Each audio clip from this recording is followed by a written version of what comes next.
Let me show you one of my favorite new Canva updates.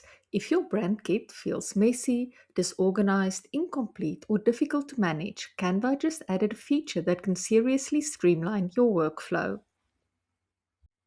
Hi there, and welcome back to VA Wonder, where I share Canva tips and tricks for entrepreneurs, creatives, and small business owners. Today, I'm showing you Canva's new brand component feature, where to find it, how to use it, and why I think this is such a useful Canva update.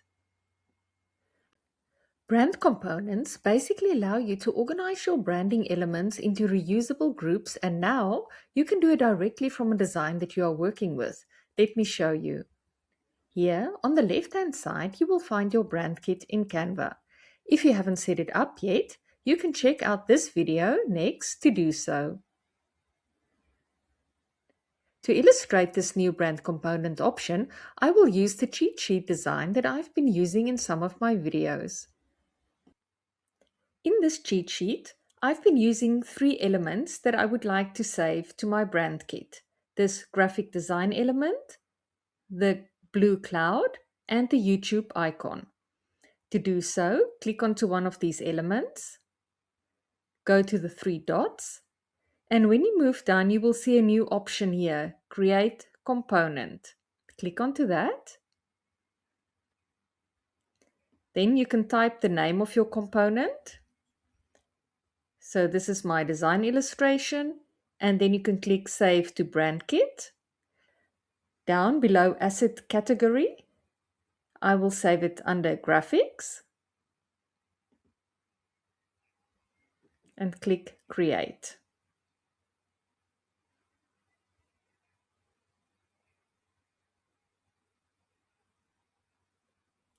And here you can see under graphics, this little element is now available. Let's save the cloud. So click onto the cloud, three elements, create component.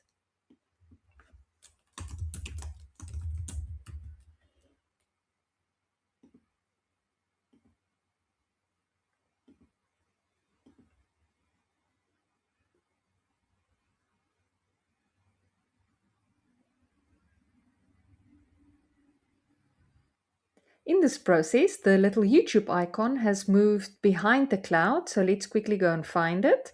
So go to Alt-1 to show your layers.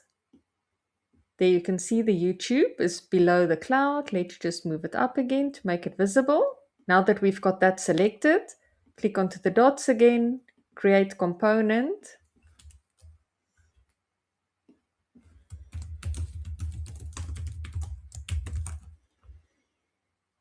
Save to brand kit, under graphics, and create.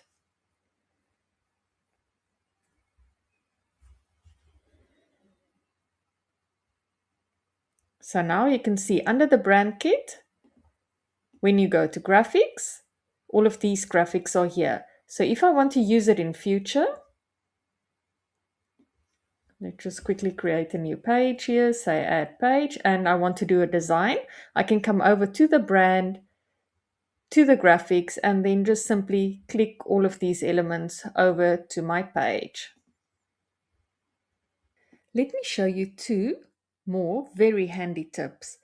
The first one is that you can create extra subfolders, and this is especially handy when you work with new collections, multiple clients, seasonal marketing, or content creation.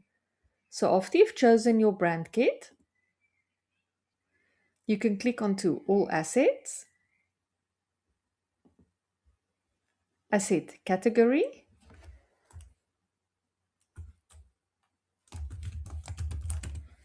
my category will be called Car Icons. So type in the new name and click Enter. Now you can open your design file where your elements are.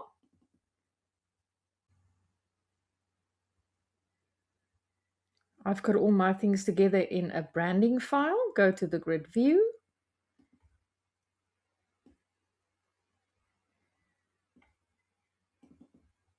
And here I've created an element of a little Mini Cooper.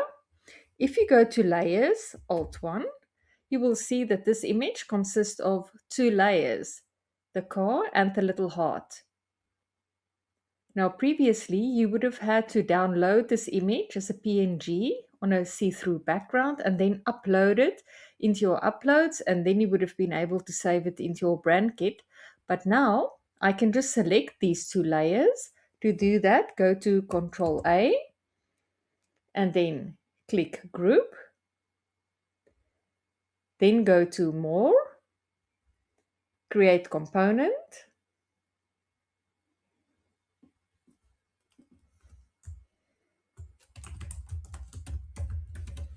Type in your component name, save to brand kit. And then you can go to your new category. I've got car icons and create.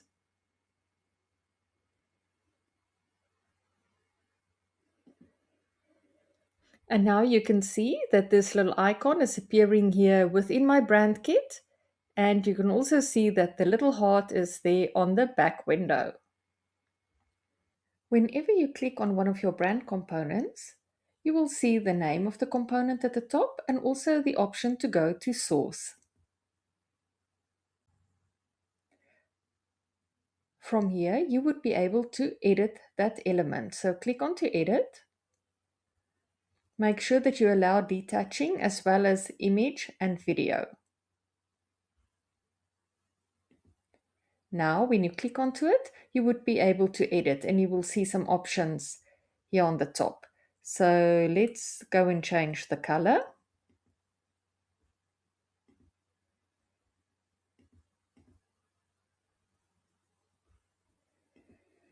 When you're done with your edit, click onto Publish Updates.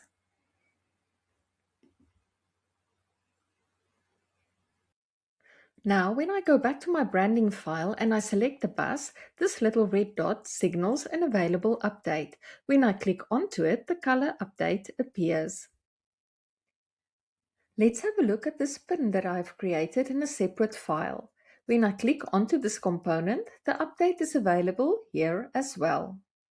If you want to edit a component without affecting all the other instances where you've used it, click on Component and then go to Detach.